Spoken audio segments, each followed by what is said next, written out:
오늘 이 새벽에 우리 주님께서 여러분의 기도에 응답해 주시기를 원합니다. 오늘 말씀 원래는 23절부터인데 21절부터 보도록 하겠습니다. 21절과 22절을 보시면은 이제 바울이 3년간의 에베소의 사역을 정리하고 이제 예루살렘에 가기로 작정했다라고 나옵니다. 그리고 예루살렘에 갔다가 나중에는 로마도 가야겠다 이렇게 얘기했다고 합니다. 예루살렘이 제일 동쪽에 있고, 그리고 에베소, 중간에 에베소가 있고 로마가 제일 서쪽에 있습니다. 그러니까 지금 바울은 동쪽으로 멀리 예루살렘에 갔다가 다시 또 멀리, 더 멀리 이제 로마로 가겠다라는 계획을 세운 것입니다.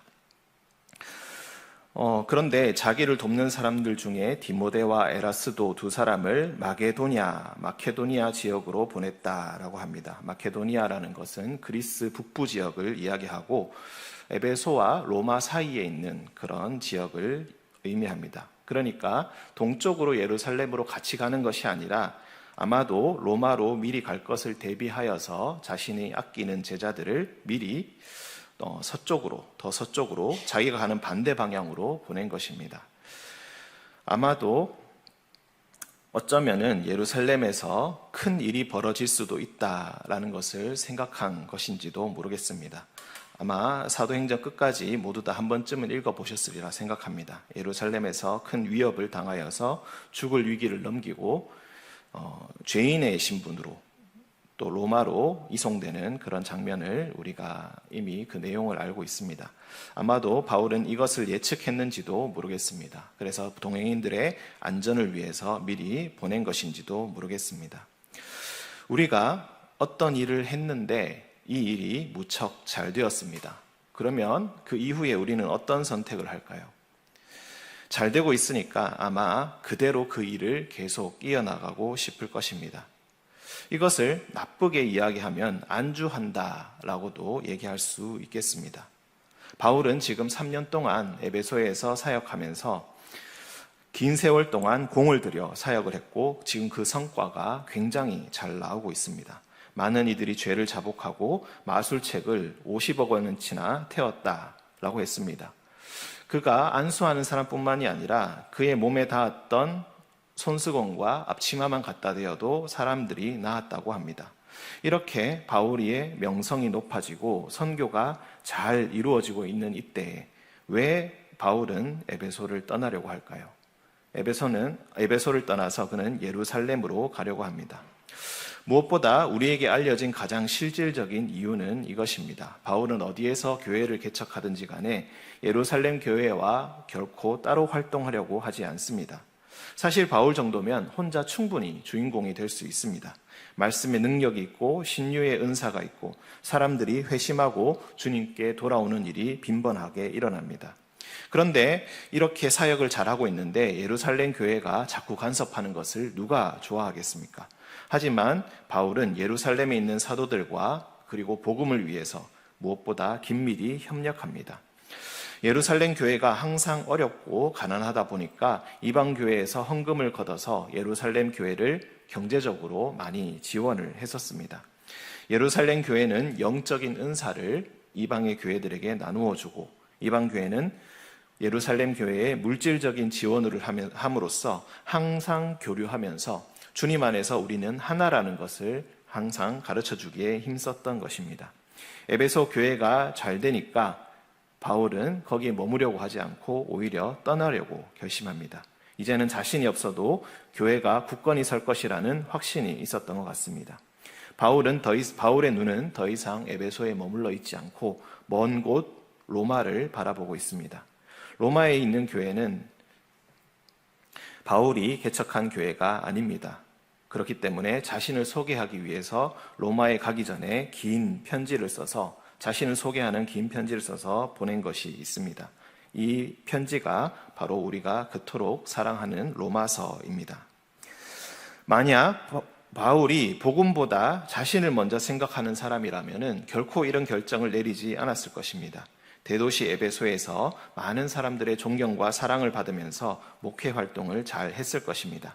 하지만 바울에게는 목숨을 바쳐서 해내야 할 복음의 사명이 있었습니다. 사도행전 1장 8절에 예수님께서 이렇게 말씀하신 바 있습니다. 오직 성령이 너희에게 임하시면 너희가 권능을 받고 예루살렘과 온 유대와 사마리아와 땅끝까지 이르러 내 증인이 되리라고 말입니다. 바울은 성령이 임한 사람이었습니다. 그렇기 때문에 그는 에베소에서 안주할 수 없었습니다. 그는 목숨을 걸고 예루살렘으로 가고 또 목숨을 걸고 로마로 갑니다. 몇 번이나 죽을 뻔한 위기를 넘겼습니다.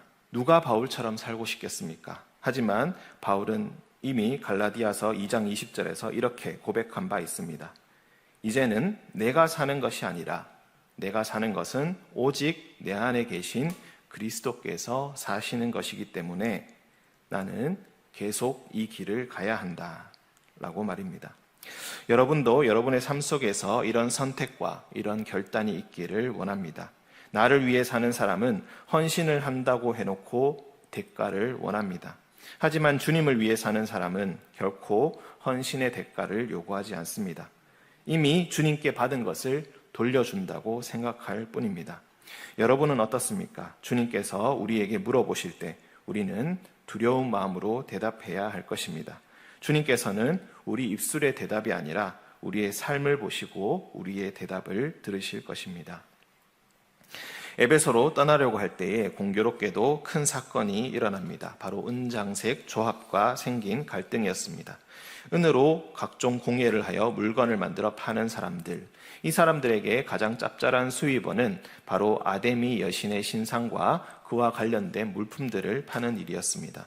당시 은장색의 대표는 데메드리오라는 사람이었는데 이 사람이 난데없이 사람들을 선동하기 시작합니다.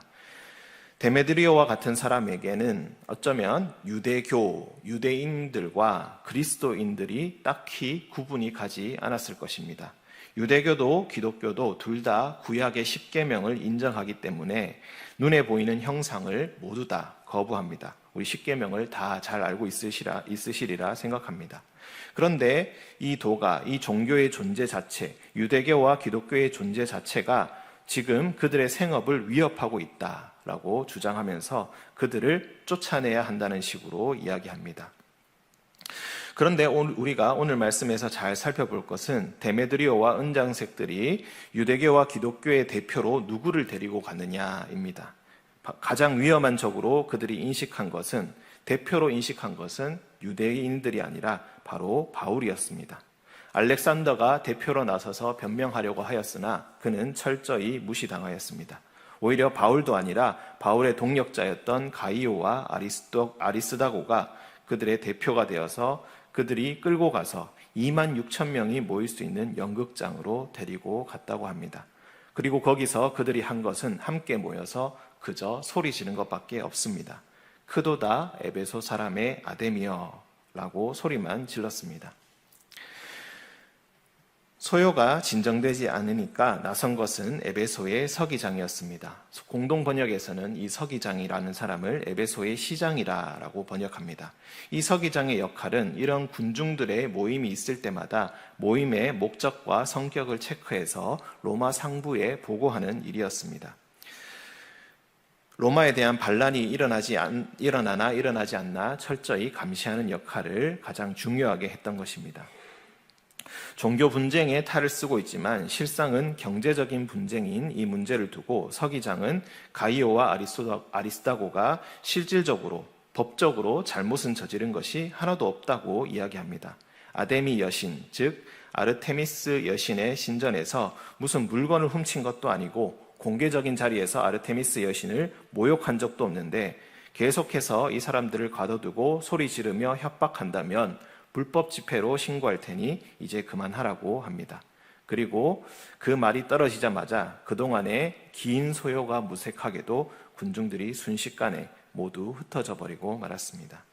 이 사태는 앞서 말씀드린 바와 같이 종교 간의 갈등이나 분쟁 같아 보이지만 실상은 경제적인 분쟁입니다. 아르테미스 여신이 은장색들에게 무시당하지 않고 존중받아야 할 이유는 그 신상을 만들어 파는 풍족한 생활에 도움이 되기 때문이었습니다. 무슨 특별한 신앙이 있어서가 아니었습니다. 원래 아르테미스 여신은 그리스 로마 신화에서 사냥의 여신으로 불리는 신입니다. 그런데 에베소에서는 이 여신을 그 모습 그대로 섬긴 것이 아니라 다산의 여신으로 컨셉을 바꿔서 섬겼다고 합니다.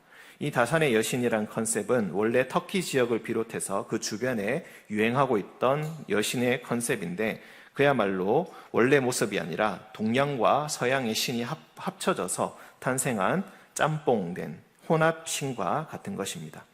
아르테미스 여신을 자기 도시의 여신으로 섬기던 도시가 에베소뿐만 아니라 당시에 30개가 넘게 있는 큰 대도시들이 아르테미스 여신을 자기 도시의 여신으로 섬겼다고 합니다.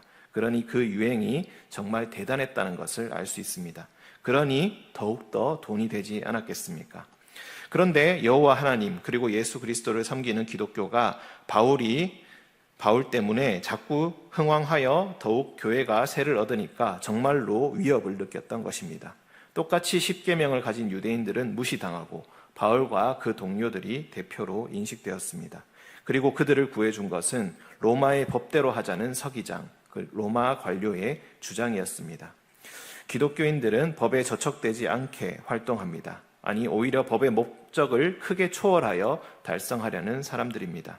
세상의 법이 전도와 선교가 어려움에 처했을 때 로마의 법이 그랬던 것처럼 도움이 될 수도 있습니다. 믿음의 사람으로 살아가는 사람이 세상의 법에 걸리는 일이 없을 것입니다. 오히려 공정한 도움을 받았을 때 승리하리라는 확신이 있을 뿐입니다. 그렇기 때문에 세상의 법은 오히려 우리에게 도움이 될 수 있다는 것을 오늘 말씀을 통해서 우리는 알 수가 있겠습니다. 일찍 우리 주 예수께서는 이렇게 말씀하신 바가 있습니다. 어느 집의 하인이 2명의 주인을 동시에 섬길 수는 없다. 너희도 마찬가지다. 하나님과 재물을 겸하여 섬길 수 없다라고 말입니다. 아데미 여신의 은장색들은 오히려 우리에게 반면교사가 될 수 있습니다. 이제 우리의 기독교도 대한민국의 메이저 종교 중에 하나임을 우리가 부인할 수 없습니다. 만약 우리 가운데서 혹시 어떤 이들이 재물을 목적으로 교회를 이용하고 하나님을 이용하려 한다면 일찍이 예수님께서 주셨던 이 경고를 떠올려야 할 것입니다. 하나님과 재물은 동시에 섬길 수 없습니다. 예수님께서는 하나님과 사탄을 동시에 섬길 수 없다라고 하지 않으셨습니다. 하나님께 가장 큰 대적은 바로 재물, 맘몬이라고 말씀하셨습니다. 아데미 여신도, 그리고 구약에서 우리가 많이 읽은 바알신과 아세라신도, 그리고 이외에 나오는 다른 모든 우상들도 모두 풍족한 재물을 약속하는 재물의 신이었습니다. 아데미 여신, 바알, 아세라는 이름은 다르지만 결국 그 본질은 똑같습니다. 그리고 그 본질이 똑같은 우상들이 지금도 다른 이름으로 우리 가운데서 우리를 유혹하고 있습니다. 부디 뚜렷한 영적 분별력을 가지고 적과 아군을 분명히 구분하고 영적인 전쟁터로 나아가시는 우리 모든 여러분 되시기를 주님의 이름으로 간절히 기원합니다. 함께 기도하겠습니다. 잠시 멈춰야 할 곳과 때를, 그리고 떠나가야 할 곳과 때를 알려주신 주님, 우리는 순례자입니다. 이 지상에서 한 송이 꽃처럼 잠시 피었다가 여호와의 기운이 그 위에 불어올 때에 곧 시들고 말라서 떠납니다. 이 세상에서 살 때에도 수없이 변하는 삶의 조건 속에 때로 이곳 저곳을 옮겨다니며 안식할 곳을 찾지만 끝내 찾지 못하고 결국 떠날 수밖에 없음을 우리는 압니다. 바울은 에베소에 머물 만한 이유가 있었지만 주님의 교회를 위해 예루살렘으로 갔다가 다시 선교를 위해 로마에 가기로 결단하였습니다. 세상의 흐름과 바람에 따라 휩쓸려 간 것이 아니라 주의 말씀을 따라 주가 보여주신 곳으로 그는 떠나갔습니다. 주님이 그를 데려가시기까지 주의 진리를 전하는 순례자로 평생을 살았습니다. 주여, 주님께서 우리를 데려가시기까지 주님이 허락하신 우리의 가정, 친구, 만나게 하신 모든 인연들을 사랑으로 섬기며 살아왔고 또 앞으로도 그렇게 살기를 원합니다. 때로 우리의 삶을 핥히며 지나간 시련들로 인하여서 너무 힘겨워서 주변을 돌아볼 사이도 없었던 때도 있었지만 주여, 그렇게 주님께서 우리의 신앙을 성숙해 하시고 자라게 하시고 이전에 보지 못하던 것들을 보게 하셨음을 고백합니다. 주님 감사합니다. 돌아보니 모든 것이 주님의 은혜였음을 고백합니다. 앞으로도 주님 부르실 때까지 주님의 은혜에 오직 감사하며 살기를 원합니다. 머무는 곳마다 그리스도의 향기를 전하는 자가 되기를 원합니다. 입에서 나오는 말마다 진정한 위로와 평강을 전하기를 원합니다. 주여 우리 안에 오셔서 이제 내가 사는 것이 아니라 그리스도께서 사시길 원합니다. 주님, 삶의 무거운 과제들, 특히 경제적인 문제로 고민하는 자들에게 함께하여 주시기를 간절히 원합니다. 우상을 거부하고 주님 앞에 엎드려 간절히 기도합니다. 누군가의 타락과 누군가의 죽음으로 부를 얻는 것이 아니라 주를 찾는 모든 영혼에게 차고 넘치는 생명력을 부어주시는 주님과 동행함으로, 부활의 능력을 신뢰함으로 해결함 얻기를 원합니다. 천만인이 에워싼 것처럼 답답할 때가 많습니다. 미래가 두려워 밤잠을 설칠 때도 있습니다. 흉한 그림자와 바스락거리는 소리에도 놀란 가슴을 부여잡습니다. 주여 우리에게 담대함을 허락하여 주옵소서. 주여 아르테미스가 아니라 바로 우리 주님께서 크신 분이며 만물의 창조주시오니 우리의 아버지시오니 우리를 먹이시고 우리를 입히시며 강한 팔로 인도하여 주시옵소서. 새벽부터 가정을 위해 달려나가는 가장들, 아직 캄캄한 새벽부터 저 먼 곳에서 희망을 찾듯 버스를 기다리는 이들, 자리에서 일어나 아픈 곳을 부여잡고 오늘 하루도 잘 견뎌낼 수 있을까 고민하는 이들, 주여 지키시고 보호하여 주옵소서. 자신을 위해 작은 것 하나 소비하는 것조차 사치로 여기며 아끼고 아끼며 가족을 위해 헌신하는 이들, 주여 그 모든 노고를 기억하시고 지친 몸과 영혼을 어루만져 주시옵소서. 하람교회의 중고등학생들을 위해 기도합니다. 주여 이제 수능이 100일 정도 남았습니다. 9월 모의고사를 준비하며 더위와 싸우고 졸음과 싸우고 두려움과 싸우고 불안과 싸우는 모든 학생들 주여 기억하여 주옵소서. 변화하는 입시제도 때문에 불안한 마음을 잘 이겨내게 하시고 주님께서 나와 동행한다는 확신을 가지고 담대하게 나아가게 하여 주옵소서. 수능을 준비하는 노주빈, 음악으로 입시를 준비하는 함유민, 야구로 미래를 꿈꾸는 이규성, 그 이름들을 기억하여 주사 주님께서 주시는 가장 선하신 길로 인도하여 주옵소서. 주님, 청소년부 수련회 은혜 가운데 잘 보내게 하시니 감사합니다. 함께 모여 찬양함과 기도함을 경험함이 은혜인 줄을 믿습니다. 수고한 모든 노회 임원들과 양평동 교회의 교역자들과 모든 청년 스태프들에게 은혜를 더하여 주시옵고 앞으로 교회들끼리 교류하는 가운데 더 넓고 활기찬 신앙생활을 할 수 있도록 우리 모든 청소년부의 학생들의 마음을 주장하여 주옵소서. 주여 이 시간 청소년부 송찬우를 위해 기도합니다.